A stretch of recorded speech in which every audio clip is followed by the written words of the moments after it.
Welcome to the Hawks Talk podcast. All things Blackburn Hawks. In behind the defence, cuts around, scores! Blackburn Hawks win this game 8 goals to 5. All the latest news, player interviews and much more. Shoots, scores! Hawks Talk. Here with us on the 24th episode of the Hawks Talk podcast, a forward in his first season with the Hawks and a firm fan favourite, Andy McKinney. Andy, how are you? Yeah, thanks very much, Gray. Thanks for having me on. Hi, Hawks fans. Joined as always as well by my co-host, Aidan Wignall. How are you, buddy? All good, mate. All good. Feeling a bit under the weather today, but you know it's all good. Enjoying the hockey so far. We've had a great start to the new year as well. So you know, hopefully we can finish it as strong as we've started. Definitely. So we'll start off then talking about the most recent game. Like I said in my interview to Ollie Lomax, it feels a little bit like Groundhog Day as we face the D-side Dragons a numerous times so far this year. Another great win at the Nest, 8-5. A goal and an apple from yourself, Andy. How was that game for you? Yeah, I mean, a good learning curve. I think we, 8-5 scoreline. We need to start taking a bit more pride in our defensive side. We never want to allow more than 2, maybe 3 goals in a game. So we showed our immaturity on that side. So massive learning curve, and each game is not going to be easy. So we come out flat, like Ollie said in his interview. We very much did, but then it showed the character to bring it back to 4-3 before the period finished. That set us up really, really well for the second period, where obviously Roydy got his 2 goals and we were very much on our way. And then just more lapses. We let a goal straight after Roydy's second. Backdoor tapping should never happen. And then also we go into the third period, which was probably quite quiet and quite, it was one of them, quite boring. But then again, we still let them get another goal. So it was like pros and cons. It's a good learning curve before the cup competition against Billingham, and then it sets us up well for this weekend because Solihull have got arguably more offensive talent than D-side, and if we make those mistakes, especially in their rink, we're going to get severely punished. So we need to be on the ball for Sunday and Saturday as well, obviously. So let's get in that DeLorean and let's go back in time. You were born over in Hamilton, Ontario in Canada, weren't you? I was, yeah. My mum's actually from Chester. My mum moved to Canada when she was 19. She met my dad, and I've got 2 brothers who were both involved in ice hockey when I was growing up as well. So I'm the middle child. All 3 of us were born in Canada. My mum was feeling a bit homesick. Obviously, when you have children, a lot of mothers want to be close to their mothers. Completely fair enough. And then my dad was looking forward to moving from Canada. Hamilton, at the end of the day, was a steel town, quite rough and ready, just south of Toronto. My dad really wanted to come over to Europe, England, and ended up staying here. My parents divorced when I was about 7. My dad chose to stay in England and loved it. We grew up playing at D-side Hockey Club. Just looking back at your junior career, was it the Flintshire Flames you started at, I think? Yeah, so it was the Flintshire Freeze era. So that Yes. which was the D-side Dragons, and then they rebranded and renamed again. So D-side Dragons were the old one. So the whole hockey club was called Flintshire. I left. When I was 16, I decided to go to Canada because I had the dual citizenship. Didn't actually go over to Canada when I was 16 for the intentions of playing too much hockey. I went to go and play midget. It would have been midget single A. So obviously you got double A and triple A above that. So I trained with them a couple of times. And then there was actually a junior A team in town, in the same town that I was living in. I tried out for the team. I very much made it on the team as like a 25th player, and kind of, being in ice hockey in the UK, you only get an hour, maybe 2 hours a week on the ice. There you're getting 3 hours a day. So I quickly kind of, improved quite quickly, and then, built my way into the team, and I played a full year with them, and then half a season the following year, and then unfortunately had to come home. Was it the Squamish Cougars? Have I said that right? Yeah. So Squamish Cougars. So they were in the Western version of the GMHL. I think Barnsley's played in that league. So it's like the western side of it. That was the version of it. So it was where it wasn't part or associated with Hockey Canada. They've since changed the rules slightly, but Hockey Canada is they were only allowed two foreign players. Me being English, I was classed as a foreign player. So that the team was full of Swedish, Germans, Russians, and then the rest filled with Canadians and Americans. Wow. Not a bad season though for you though. What was it? 5 goals, 20 assists?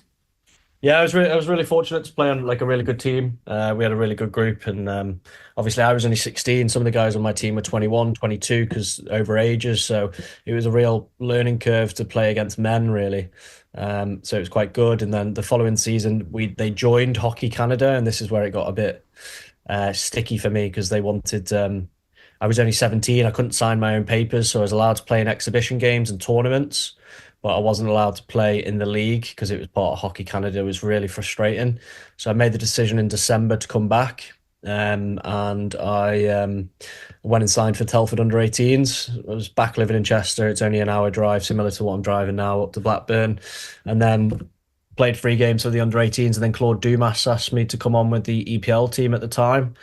And then stuck with them for the remainder of the season. But just touching on what you were saying there about when you're playing in Canada, and how, basically reflection that kids in the UK only get a short amount of time on the ice, whereas you said you got 3 hours over there. Do you think that could be something that would be affecting like the Great British progression in the children and things moving forward as us as a nation as well to become better at the sport? Do you think like people like Planet Ice need to maybe give more to the hockey clubs that play there? Yeah, unfortunately, Aidan, it's never going to change. It just, they don't make any money off it. They don't look after the ice well enough for figure skaters, for ice hockey players. It's all about public sessions in this country. It's all about footfall through the doors, rental skates, etc., and making the ice rinks worse. Like the ice in Blackburn, but no, it's a hot topic, obviously, and you've got facilities like my friend Danny Myers opened up the Ozone rink down Yeah. south. Bracknell. Absolutely perfect, futuristic for what would help GB, but unfortunately we just can't compete. We're a minority sport, and Canada there's one on the outdoor rinks if you're in a cold location. Similar to, you just take a football down to a football pitch where we are in this country, and that's why it's the most widely chosen sport in this country and the world because it's so easily to do and accessible. And even in Canada at the moment, they're struggling with the cost of the game, where you're seeing more and more rich kids get their way up through the ranks over in Canada because they can afford to do it. You're seeing poorer families in Canada are actually resorting to other sports like football, soccer. So yeah, unfortunately, we just can't compete with that, and it's a battle between the rinks and the sport, basically. So I mean, obviously, looking like Graham's mentioned, you started off at Flintshire, you played in Canada for the Cougars, and then just looking through, I mean, you've had some great teams that you played for, like Telford, Manchester Phoenix, Hull, Guildford Flames for 4 or 5 years. Then you went to Storm, obviously the old enemy, and then you come to the Hawks as well. So I mean, how's your journey through hockey been? How have you found it as a whole, really? Yeah, I mean, like I said, I come back that season, and Claude Dumas allowed me to play EPL level. I think there was 4 imports in the league at that stage. Yeah, I 3 think it was, yeah. So pretty good level, and then unfortunately Telford disbanded at the end of the season, and I went to play for Manchester Trafford Metro, as they were called at the time, where I played in the same league Yeah. as the Hawks, and I trained with the Phoenix, and I played 7 games that year for the Phoenix, sat on the bench most of it. And then the following season, Telford come back, and I went to try out, and I knew Tom Watkins from the under 18s at Telford, and he become the player coach. I tried out for that team, and I was very much, the 11th, 12th forward. And I kind of waited, took my time, and waited for a few injuries. It's the game was different back then. I started fighting a lot more, started playing physical.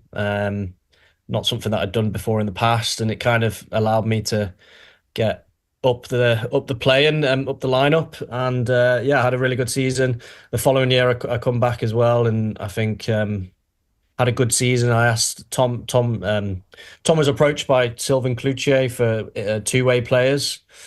It's pretty funny, really, because I've been back into to Telford about on three different occasions, but Tom allowed me to go and play a couple of games for Hull, and he'd already nabbed a few players. I think Jack Watkins and Dan Scott, who had gone there full time, and then he offered me to go there full time. And I was only 19. I wanted to try the Elite League level, and I Yeah. jumped ship season. I think it was November, and that's where I bumped into and met Dom, and we lived together for a little bit and played the full season together. So we had a really, really good team, really good group in Hull. And young child playing hockey. You're not making any money, but it was about the experience and playing at that level, being on the ice every day, working out with you know, fitness fanatics like Derek Campbell, who was a big fighter back in the day. He just absolutely, destroyed us as young Brits, teaching us the right way to eat and being in the gym. And we actually knocked Sheffield Steelers out that year in the quarterfinals, which was massive for the club. So yeah, it was a massive season.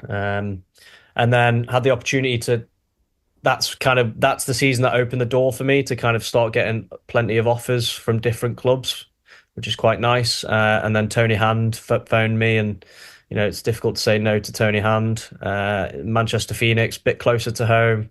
It allowed me to go to university alongside. I lived in the team accommodation right next to the university. It was absolutely ideal. Two fantastic seasons. That was my first year of winning silverware. We won the playoffs the first year I was there. And then the second year I signed again, and we won the league that year. I'm not sure if we didn't win a cup, I don't believe. And then it allowed me with my university. I did 2 years at Manchester, and it allowed me to choose my third year where I could move it to a different university. And for my degree, I was doing event management and business. Like London was pretty much calling. So I reached out to a couple of teams, reached out to me and knew that I was looking to go to university elsewhere. So I think it was Basingstoke, Slough, and Guildford. Obviously, out of those three teams, you're going to pick Guildford. Yeah, definitely. Obviously, Basingstoke are no more, and Slough are in the lower levels. So Guildford was probably the most well-organised club I've ever played for. I'm sure a lot of players who have played there would say the same thing. And that was fantastic. We won silverware there. We had the most coming and goings of imports. One year we had 9 imports. Wow. When you were only allowed to ice 4. Which was so funny, but because they had money, they were able to do so, and that was unfortunately the downfall of the EPL when Wayne Scholes come in. Yes, yeah. Took over Telford, and it was literally just a Guildford and Telford show about how many imports they could push it to, and then the lower end teams struggled financially, like the Romfords, and I think it was Sheffield at the time. So it really ruined the league, and then that's when we started doing the crossover cup. So, Telford, Sheffield, Steel Dogs, and Hull were put in the same league as Blackburn. Yeah. And that was obviously a bit lopsided, a bit unfair on the teams in at this third level. So, and then the Storm mid-season. Unfortunately, my dad was diagnosed with cancer, and I kind of this was in 2017, I believe, and I just wanted to stop playing. Guildford had just gone back up to the elite level. I was sitting on a bus from Guildford to Dundee, not getting any bit of no ice time whatsoever, just thinking about my dad and what we're doing with my life, basically. So I took a bit of time and went back, and then Ryan Finnerty got in touch with me and went and trained with the Storm a couple of times. They put me on trial, managed to get a contract there, and seeing the season out, and we did fantastic. To be fair, we had a really good team, and it helped when Jay Rosehill he got suspended for like 12 games, so that allowed me to get a bit of ice time. And we actually had a really, really good team, like the toughest team in the Elite League that year by far. So we kind of scared teams, and we finished second, but then we got knocked out in the quarterfinals against Fife, which was really disappointing. And then I was just done with the elite league level. That's a massive commitment. If you're a British, Yeah. it is very, very difficult unless you're part of the GB national program. Financially, it's very hard, and that's why you see a lot of players drop off quite early doors, and they go down to the national level, and then back to Telford for a third stint, I guess. And yeah, I love my time. Tom Watkins is definitely the best coach I've ever played for, and he's a good friend of mine. And we had some success there, some fantastic success. I think we won the leagues back to back. Um, just a really good unit, young group coming up. They're struggling this year, unfortunately.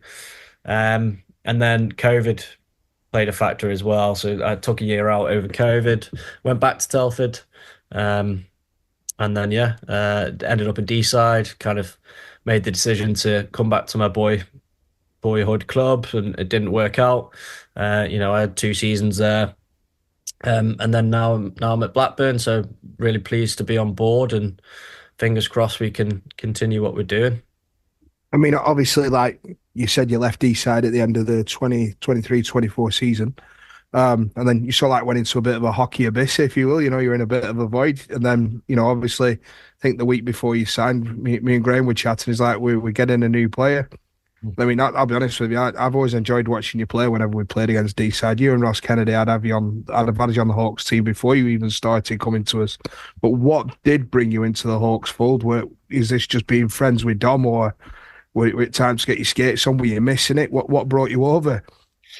Yeah, unfortunately, I very much lost the love for the game when I went back to D-side. It was, very frustrating playing. It was great to play with kids that I grew up, playing with as a junior, but very much, and the ice rink at the start, that year was very hard for a lot of players on the team. We were playing a lot of away games. We weren't training, and then we January hit and we played back to backs and all that. I know we've got a tough run at the moment, and don't get me started. All back to back down on in, but yeah, it was very tough for a lot of guys on the team who hadn't played back to backs. I'd had experience dropping down.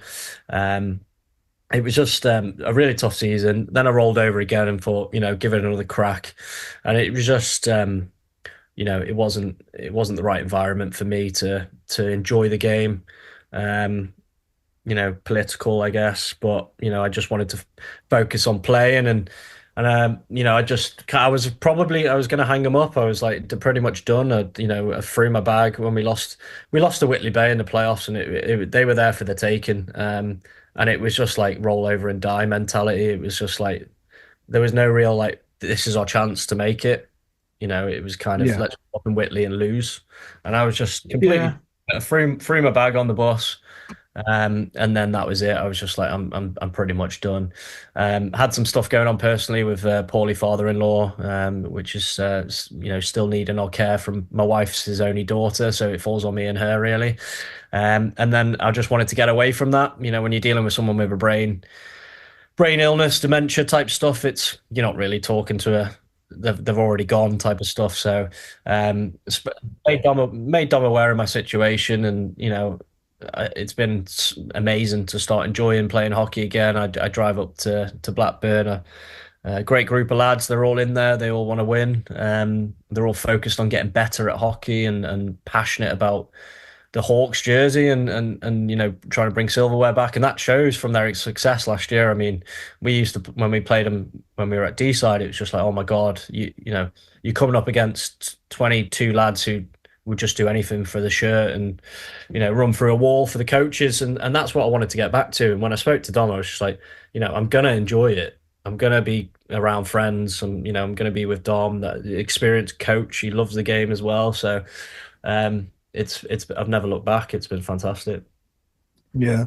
I mean, like you said about the shirt there, Aaron, I believe you got a bit of history with Aaron as well. Were he coaching you at one point? Yeah, I got that wrong, is he?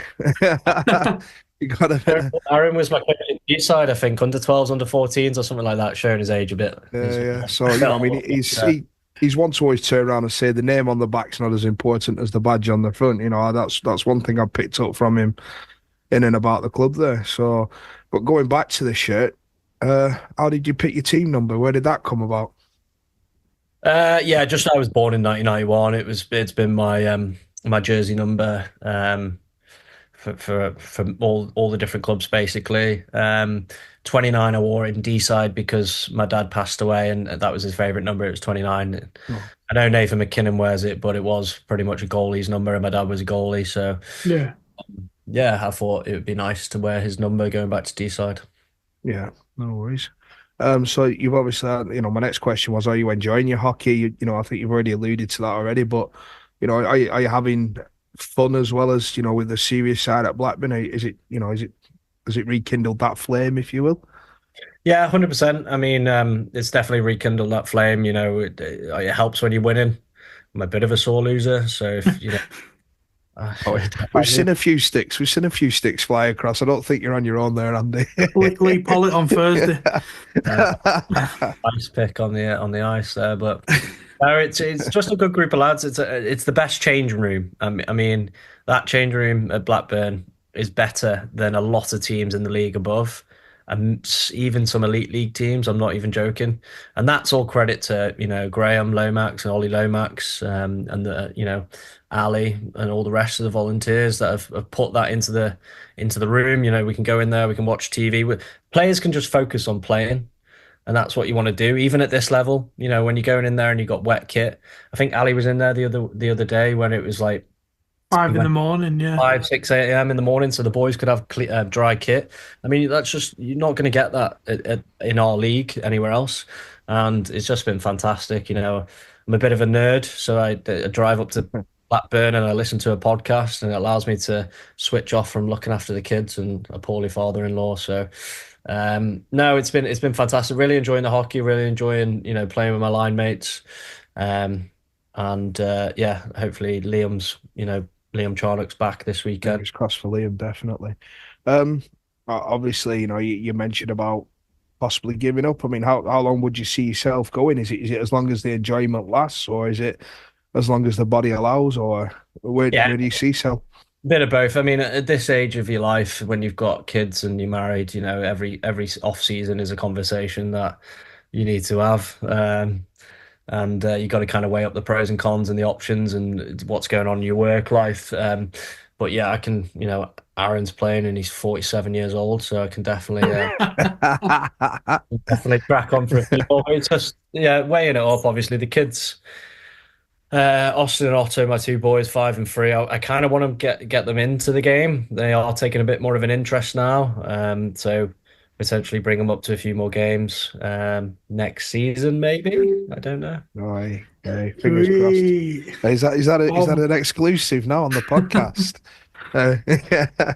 So, I mean, obviously, like we just touched on there, I mean, when it does come up to the time where you do hang up the stick and the boots, where do you see your future going? I mean, I can see that you've dipped your toe in coaching with the Guildford Fire Kings and also D-side last year. Is coaching a way that you'd look at going forward, or would you just literally go, right, sack it? I've had enough ice hockey. I'm going to invest my time in my family. Yeah, that's all dependable on if the kids take an interest in the sport. If they're not, I'm not going to force them. I think I started when I was 5. My brother was 7. My little brother didn't start until he was about 10, and still become a pretty good player. So I'm not going to force anything. If they choose an interest in a different sport, then yeah, I probably won't be involved in coaching in any way, unless I want to become a player coach or become a bench coach at the senior level. I can't see myself unless my kids get involved in the sport or I get offered an opportunity to become a coach. Yeah, fantastic. Right, and I think Graham mentioned it earlier on as well that in a couple of weeks' time we find ourselves in a little cup final. That's going to be bringing up. Guys, if you're listening to this as well, we still have tickets left for the coach up to Billingham. They're £25 each. That'll be on Sunday the 23rd. But anyway, back to Andy. How are you finding the build up to the cup final, or is it just taking each game as it comes? Yeah, it's very much a process. Like I said, we're letting 5 goals against D-side. It's not something where we want to be. So we're hoping Saturday we can put in a clinical performance against Widnes. Solihull's a real test for us. When you go up to Billingham, they're similar sort of rinks. The crowd on you. Yeah. Solihull obviously has the netting. It's funny that So uh, bad. yeah, it's very challenging to play. And then you got the banter from the fans as well, right in your face as well. I believe they can spit at you sometimes. That's the camel That- section. that's only at Lee Kemp. Yeah, Oh, so we just got to kind of keep ticking over, keep focusing on playing the right way, limit the mistakes because we've got enough offense in the room to score goals. It's just about being defensive minded and sensible at times and staying out the box. So we're just hoping for another 4 point weekend and keep rolling over. And then who have we got the following week? We've got Whitley and Hull, got Whitley and Yeah. Hull, yeah. two really good mid-table teams that are going to just keep challenging us. And then we've got the big final. So yeah, looking forward to it. Obviously, you've got it in the back of your mind, but you come to the rink and you focus on the next opponent. So we are focused on Widnes right now. I mean, if correct me if I'm wrong, did you not open your Blackburn account in Solihull? What? Where you scored? Did you not score your first goal for the Hawks in Solihull? Am I wrong there? I did score two, yeah. But I think I scored before that. I think I All scored right. at Widnes. Yeah, you Okay. did. All right. Yeah, we played Widnes. That's where we got 16 past them. Yeah. God bless them. That was a fun night. I don't know. I think the Solihull one was when Andy got asked to stop celebrating in front of Solihull fans when you scored, wasn't it? Oh yeah, I forgot about that. Yeah, yeah. So that guy in the corner is not that bad. He gives it to you, but at It's least just he, fun. Yeah. at least he went to spit on you. I know exactly. I know exactly the person who was spitting. I can tell you that it's the same. Oh no. Oh, no, it's interesting. It's interesting. So, I mean, and then obviously we've qualified for the playoffs. I don't want to put the kiss of death on us, but we're more than likely going to be playing Nottingham Lions. If things go well against them, who would you think would be facing in the semis, or who do you think you'd like to face? Well, yeah, we'll be playing Solihull in the semis because yeah, if we get Nottingham, I can't see D-side or Hull catching Solihull in third spot. So second will Yeah. play third, and then yeah, so it will be Solihull. It'd be Solihull. Another interesting semi-final again, like it was last year. We came back from behind to win 5-4 then as well. Copy and Um, paste, rinse and repeat. let's hope it's not. I want a bit of a comfier one than it was last time. So I mean, over the last few, Who would Solihull get if they finish third? They'd get Whitley or what's the Let's have a D look. side the way things are looking? yeah, potentially. Obviously, yeah, D-side and Hull are fourth and fifth. I think Yeah. it will be Whitley, and Yeah, then Whitley is sixth. it could go either way with Whitley. Yeah, Whitley have got games. I think Whitley have got games in hand. I've not got the Yeah, 4 games information in from hand me. they've got. Yeah, 4. So Oh, so they might come. Oh, yeah. So it could be any of those teams, and obviously anything can happen in playoff hockey. I remember one year, I think it was Milton Keynes won the league, and Bracknell Bees finished eighth, and the bloody Bracknell Bees made it to the final. Keynes, then they beat Basingstoke in the semis, and then they played us in the final, and that's when we won it, I think. They are one-off games, though, aren't they? You know, I think you put everything you can into them games, don't you? Just give it your all, rather than. I mean, I'm not saying you don't do that to every game, but I think the playoffs is sort of a different metal, a different mentality. Am I wrong, or? Yeah, well, this year it's going to be the quarterfinal and semi-finals are both two legs. Yeah. So that's a bit different, and then obviously what used to be your semi-final and Saturday is going to be the final, and then fingers crossed you stick around for the national final, and all the boys are focused in the room. We want to play those Southern teams. A lot of the lads have never played a Southern team before because they've never played at the national level. So it's really, really interesting. And they're definitely not thinking of doing a third and fourth final, are they, on the Sunday? No, it's just No. North and South 1 and North 2 and South 2. Yeah, good, because I definitely wouldn't be playing in that. Be on his way back. Also, over the last couple of weeks, we've got number 79 back, Mr. Petr Cech as well. Not Petr Cech, Petr Volusiak. I'm thinking of Guildford in net there. I tell you, Petr Volusiak. Is it nice to link back up with him as well? Yeah, definitely. Obviously, Peter's a well-loved guy. Can't speak very good English considering how long he's been here, but Hey, Hey, buddy. buddy. Hey, buddy. He's a great guy. He's got some funny stories, and yeah, he's very very talented. And I think since he's come in, he's definitely made Dara and Crawls a lot Definitely, more yeah. expensive because he can, he's a smart player. He can find those passes, and I think it allows Aaron and Watty to focus on doing what they do best, which is killing penalties for us and being more defensive minded players when we're rolling. So yeah, I think it's brought an element of it's a different edge, different kind of look to those guys' a game and getting a bit of confidence. And obviously, Dora's scoring at the moment. Long may that continue. And it's just great to have him around. And what you mentioned there about Petr Cech as well. He actually trained with us in Guildford Oh, yeah, when he was there. Wow. when he was. That was when he first started playing, and he Yeah. trained with us. But he was still the bloody Arsenal goalie. So Wow. you'd go down there, and I smoked him in the head a couple of times, and just literally just I've just hit a Premier League goalie in the head who makes 200 grand a week or whatever. And the backup goalie was at Chelsea or Arsenal was Begovic, Yeah. and Yeah, Chelsea. yeah, Petr Cech had this bruise from a hockey puck on his thigh. And Begovic come over to him when they were in the gym and poked it and was just like, ice hockey, ice hockey. It's quite a funny story.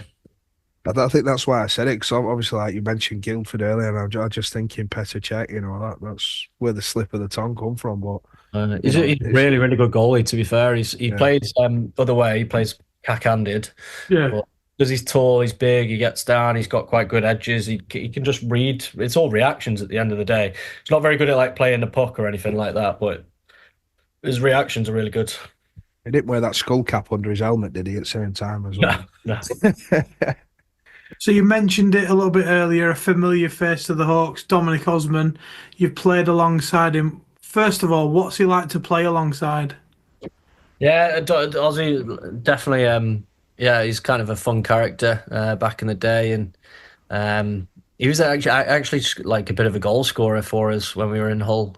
He played quite well and kind of brought that ECHL experience over to the Elite League, and great to have around when you're having a barbecue and some beers because he can play the guitar and sing. I don't know if anyone knew that. But he's pretty good on the strings. What's the difference that you've noticed in him as a coach then versus a player? That's. I think as a player, he's very much focused on his own game. Wasn't as loud in the room, and obviously, when you're a coach, it's kind of your job to do that. So, but he definitely brings the same sort of mentality. At the end of the day, he loves the game. He's very passionate about ice hockey and Detroit and where he's grew up playing, and he brings that element to us. So yeah, it's really good. Given your extensive experience playing in various leagues in this country, what do you think of the current standard of the NIHL structure? Yeah, I mean, like if you start from the top, I mean, at the Elite League level, when I played with Dom in Hull, I think we had 10 imports, maybe 11, and that's obviously gone up to 14, maybe even 15 now. So I definitely think that needs to come down, and that's obviously going to filter off. The highest standard of hockey I played was obviously the Elite League level, but the best hockey I played was at the EPL level when it was 4 imports for the Phoenix and Guildford Flames. That was where it was the pinnacle. It was where you're getting the best Brits in the league. That's when kind of like Weaver was dropping down, Jason Hewitt, lots of big quality players who just finished the GB national team. Danny Myers come straight to us. Longstaff. That was really fantastic hockey. And I think at the moment they're 3 imports in that league. Yeah, that's correct. Yeah, 3. Because there's 11, 12 teams. How many teams are in it? 11. 11 at the minute. Yeah. I think if they went to 4 now, it wouldn't be the right thing to do. What's good is that they left the EU so they can get the Canadians and Americans over. You couldn't do that with the EPL level unless they had a British passport. So that's a positive. I think if they can kind of get all 11 teams in that league quite financially stable, they could maybe push it to 4. But then again, the Elite League levels, import levels need to come down. In terms of our league, I think this has been the strongest I've seen it. You've got the likes of Billingham, us, Solihull, recruiting some really good players who could easily play in the league above. So I think the quality of this league is very strong, except the kind of the top leagues play top teams playing the bottom leagues. You know, your Sheffields and your Witnesses. Unfortunately, there's a bit of a gap there, if you know what I Yeah. mean.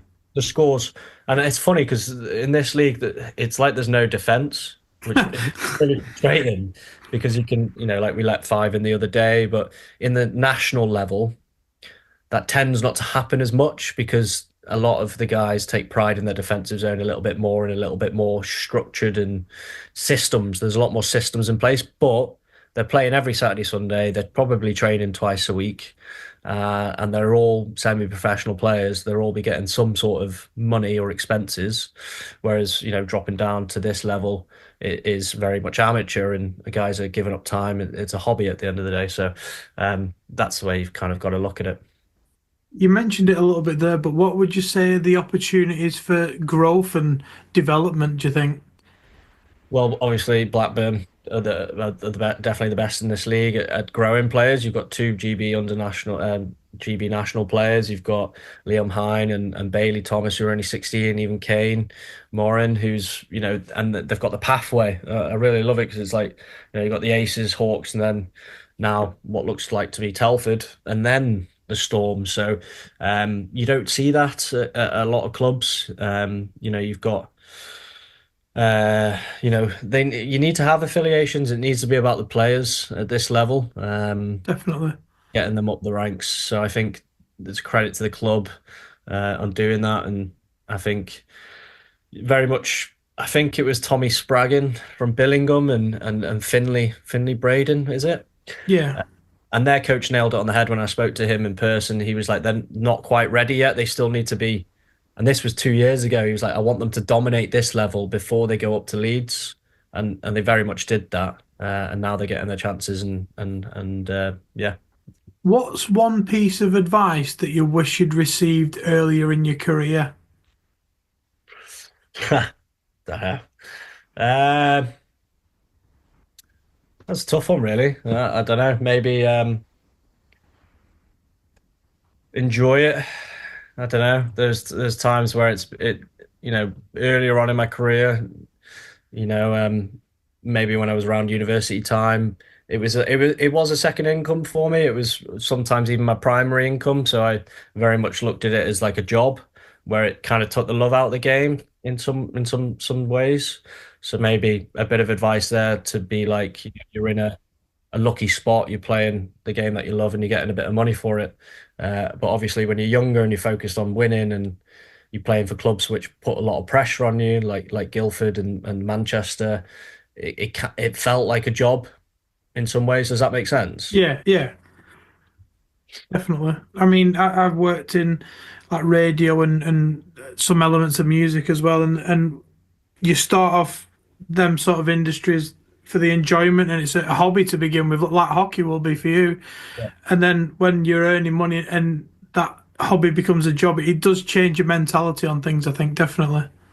Yeah, definitely, 100%. I mean, when you're getting that pressure on from owners and you're expected to win, you're playing at clubs where you're expected to win, and you felt the pressure.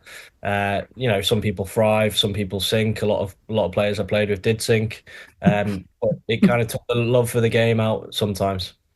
Just going back to when you said about some of the flat performances, and obviously, I could tell that you're not happy about conceding five against D-side the other day. I mean, maybe the other weekend, I know you weren't playing, but against Leeds as well, that second period, I don't think isn't one of the best periods I've seen us play all season.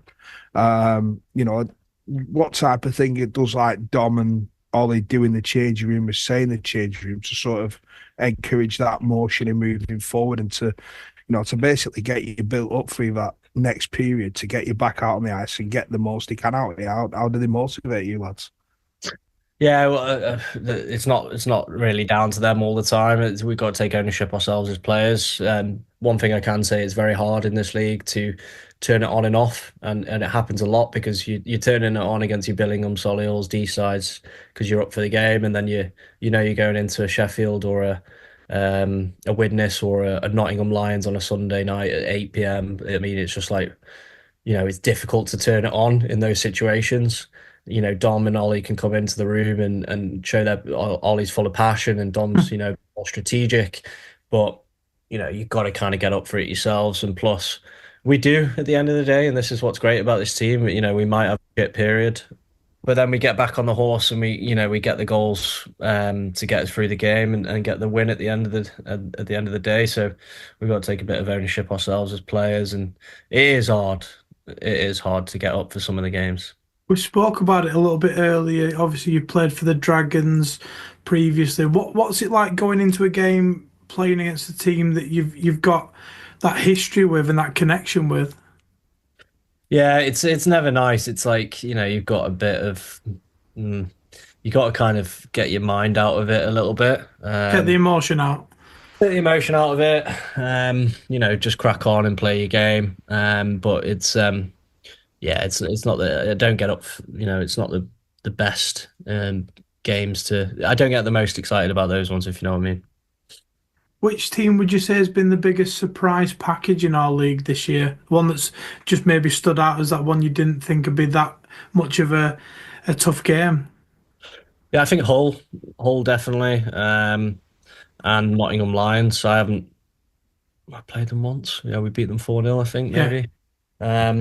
Nottingham, I mean, they look a lot better, even though they lost Yokohama, who's gone to Solihull now, but they brought in Padlek, and Padlek's, import and played at the highest level. So they looked a lot better. But Hull, considering they didn't go out there and make any big drastic signings, then they kind of kept the same unit. I just think they massively improved.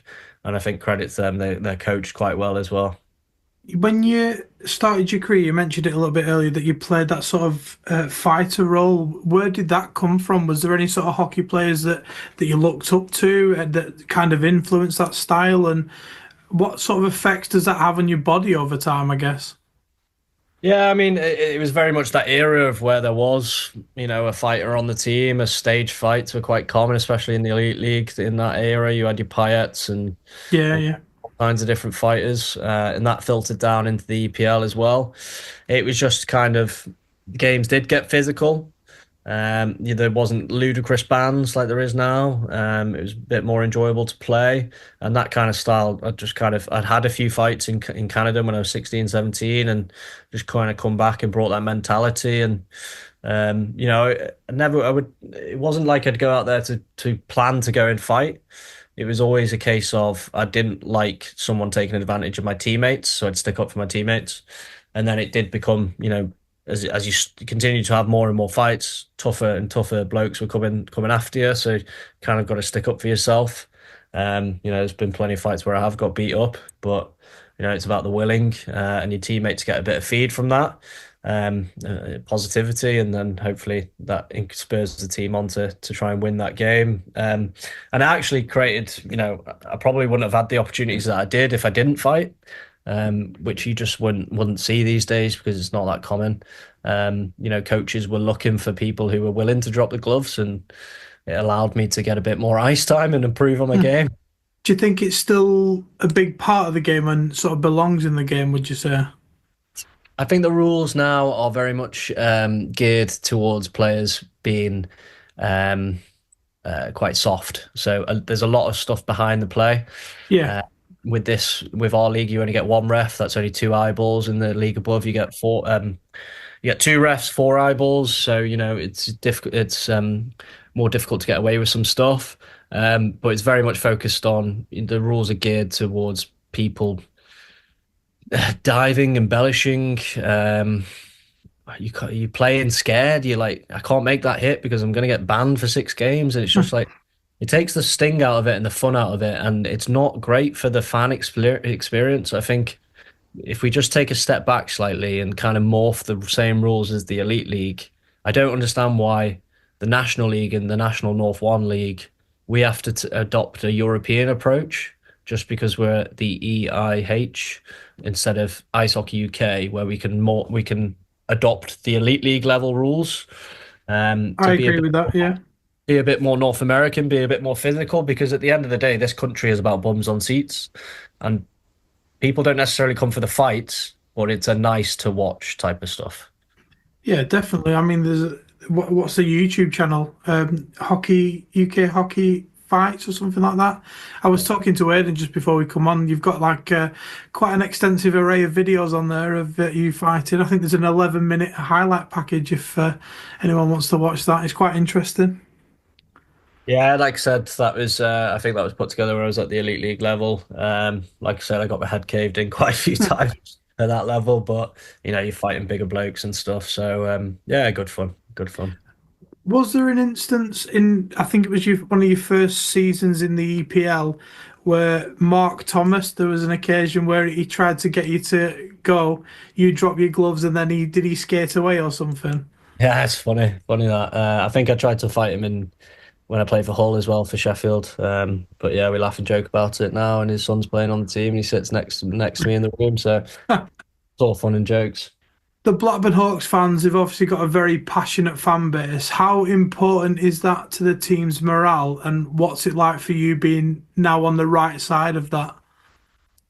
Yeah, I mean, obviously, Blackburn's very, very lucky with the amount of seats that we have in there. It's a big arena, although the quality of the ice is not great. It's a great place to play because of the fans. You're standing on the blue line, you're looking at both sides of the rink, and there's plenty of bums on seats, and it's fantastic to play in front of. And we thank everyone for coming every week and supporting the boys, because it does massively help and make an environment where players are attracted to come and play for this club, and long may it continue. So we spoke a lot about the ice hockey on the ice and a little bit off the ice, but what do you do now in your spare time? What does Andy McKinney do on a day off? Yeah, I mean, it's obviously centered around the kids. I like to get in the outdoors, go for walks. Quite into my running, triathlons. I did a couple of triathlons last year, so that was kind of my focus. And just love getting out, socializing. Like a beer. Yeah, cooking. I like cooking food. Nice. So we've mentioned there what you do in your spare time. What is it you do for a job then outside of hockey? Yeah, no. I'm an insurance broker. I work for Game Plan Financial. What I do is specialize in protection insurances. So that's your things like you've got four key products that I advise on. You got life insurance, which parents should have, elderly should have. If you've got a mortgage, you should have. You got other products like critical illness cover, income protection, private medical insurance. I can write them in a different way for business owners as well. So tax efficient through limited companies. So yeah, that's what I do. We offer a will writing service, which is complimentary. We also help with mortgages. So at the moment, from on the mortgage desk, we're looking at average around 4.2%. For average 4.5%. So hopefully they're coming down.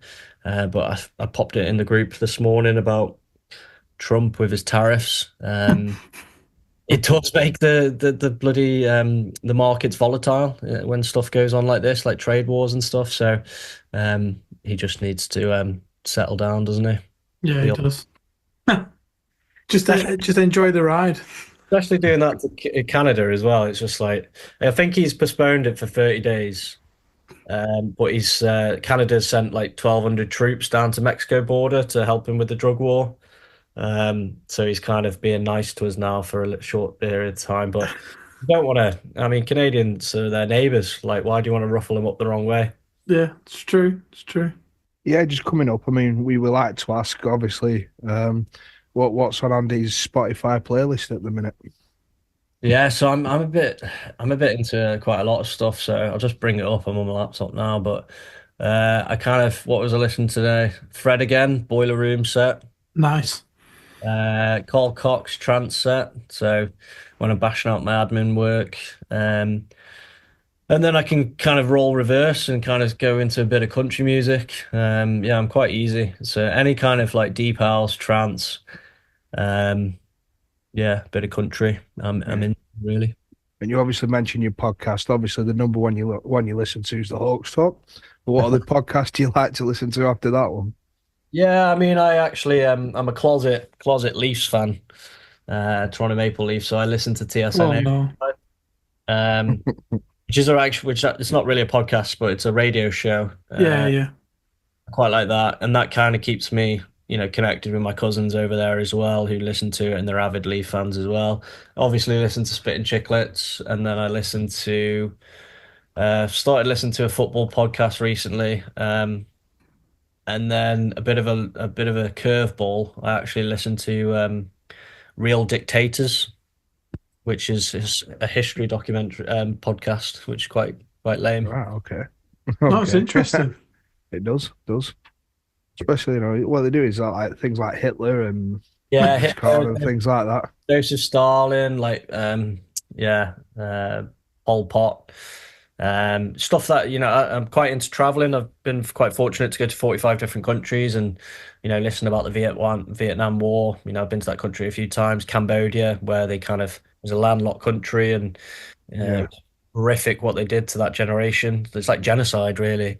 So I listen to that sort of stuff sometimes. Well, fantastic. And obviously, is there any other sport you like? Any other teams you follow? Or Yeah, I'm a massive Liverpool fan. Yeah, I love football. I love watching it. Try and get to a game every year. What else do I like? Obviously, I like my road bike. Started getting into the wild swimming. Golf. I want to try and do a lot more golf this year. I think my handicap I got down to 17. I want to kind of improve on that. Um, what else am I doing? Hiking. I like to get in the outdoors and go hiking. yeah. So with the golf, are we going to see you at the Blackburn Hawks Golf Day this year on the 15th of August? Or Yeah, obviously 15th of August is a long time away, but I did have a family holiday maybe potentially penciled in there as well, so we'll see. no, we'll wait and see on that one. We'll wait and see. Fantastic. What about the Rob Craig Memorial coming up as well? Have you been asked to play in that, or is that something else? No, I haven't been No, asked to play in that. Is that no worries. the one over in Leeds? No, it's going to be in Blackburn. I think it's on the 20. I want to say the 25th of April. I might be out with that one, but there's the Rob Craig Memorial coming up at Blackburn Arena as well. So Oh, cool. anybody get your hockey fix in after the season's finished as well, there, folks. So the next part is where we hand over sort of control to the fans, and we ask the Hawks fans and hockey fans alike to submit some questions. This first one was sent in via Tom Kavanagh. Kind of fits in what we were just talking about, really. He wants to know who's the toughest opponent you've fought over the years. Yeah, that one's. I fought quite a few tough ones. I'd probably say Brian Jurnek from Coventry Blaze when I was at Hull. I fought Pyatt when I was at Telford. I mean, he took it very, very easy on him, and rest in peace. But I'd probably say I've had five big fights with Callum Patterson, who used to play for Sheffield Steel Dogs Yeah, at yeah. Hull Hull Jets, the old version of Hull Jets, and he's a tough, tough customer, and we've had five really good fights. Nicky Watt. Uh, had about three or four fights with him, I believe, and then also his brother Ryan, Ryan, yeah. who we might actually meet down the road because he plays in Streatham still. So they're all tough customers. You wouldn't want to have a fight with them. This next one, to be honest, this is a great one. I'm looking forward to this one. This one's from Nathan Dove, who writes the Hawks articles as well on the website. What's the best chirp you've ever had on the ice? I don't know. I get called fat all the time for some reason. I've got a massive neck apparently and a small head. I don't know. That's a tough one. That's tough. I can't think off the top of my head, but it's normally me throwing the chirps out to the other players, to be fair. Up next, this one's from Lauren Newton. She sent it in on Facebook. She asks, what's his technique on scoring so great? I want to know his secret. Close my eyes and hit it. It's always been my philosophy. Another question here. This one's sent in by Lee Ainsworth, sent in via email. Can you ask McKinney how he deals with the pressures of a tough game, and when we are behind, how does he manage to focus, come back all guns blazing, and create offensive comebacks? Yeah, that's a pretty good question. Obviously, when you're in those tight games, like when we were down at down on the weekend against D-side, you just kind of have to find another gear. And we knew we started slow in that aspect, but when we play like Billingham and you Solihull, you get the butterflies and you get up for the game basically. And then again, it's just about keeping level-headed. If you go a goal down, two goals down, anything can happen in hockey. And if you just keep your feet on the ground and focus on the next shift and doing something positive, it builds momentum. So then you've got more chance of having those opportunities to get those goal scoring chances back and put a few of them away, and then you're back in the game. When you're obviously, I mean, I think we average between 50 and 60 shots on the goal in a game. Now, how frustrating is it if I mean, you've obviously only got them little areas around the netminders, especially when they're wearing the pads and everything. Them spaces must look tiny. But is there a bit of frustration when you keep taking them shots and it just doesn't seem to hit the back of the net, or is it just a perseverance where you're keeping going on and hoping you'll get tired and make a mistake, or Yeah, I mean it's tough because a lot of teams when they come in players now they want to there is a saying of parking the bus, and Yeah. that's what they do. They yeah, protect the house and park the bus.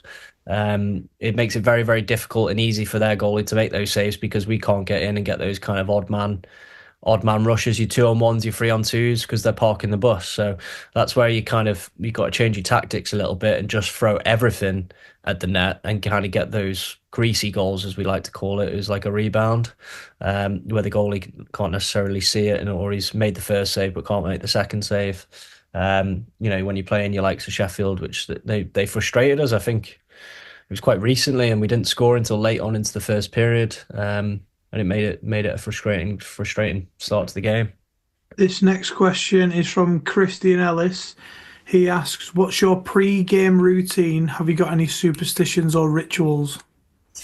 Yeah, I used to be quite bad with them, to be fair. I'd eat the same food and that malarkey, and I'd go for a morning run and stretch and all that crap, but I don't have time for that anymore. What I do now is just really simple stuff, like I put my left side on first, left skate, left shin pad, left glove. That's pretty much it. I've got the same sort of routine when you go around the net, but that's it really. I don't kind of get in my own head. I don't see the point anymore. And the last question sent in from the Hawks fans. Thank you to everyone who sent those in. This is from Declan Charnock.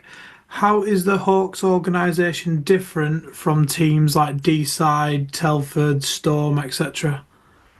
Yeah, like I said, I've spoke about it throughout the podcast.